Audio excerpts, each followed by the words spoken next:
Finally আমরা যখন বিয়েবাড়িতে পৌঁছলাম তখন অলরেডি ঘড়িতে রাত 10টা বেজে গেছে। প্রায় 3 থেকে 3.5 ঘন্টা বাস জার্নি করার পর আমরা অ্যাট লাস্ট বিয়েবাড়িতে পৌঁছেছি।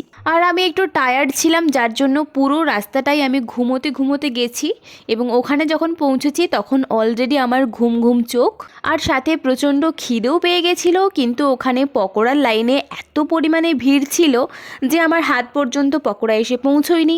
আর ওদিকে নতুন বর বসে বসে পোজ দিচ্ছিল, আর আমার বরকে দেখো। শেষ পর্যন্ত ঘুমটা কাটানোর জন্য একটা কফি খেলাম। না, একটা কফিতে হয়নি, পরে কিন্তু আরও 2টো কফি আমি নিয়েছিলাম। আর এদিকে তো পেটে ছুঁচো ডন মারছে, তাই আমরা কফিটা শেষ করেই ছুটলাম ফুচকার দিকে। কুনাল খাচ্ছিল ফুচকা আর আমি ওর থেকেই 2টো নিয়েছিলাম। যাই হোক, ফুচকাটা আমার অতটাও ভালো লাগেনি, তাই আমি আর ফুচকা খেলাম না। তারপর দেখলাম চিকেন পপকর্নের কাউন্টারটা একটু খালি হয়েছে, তাই আমি ছুটলাম ওদিকে।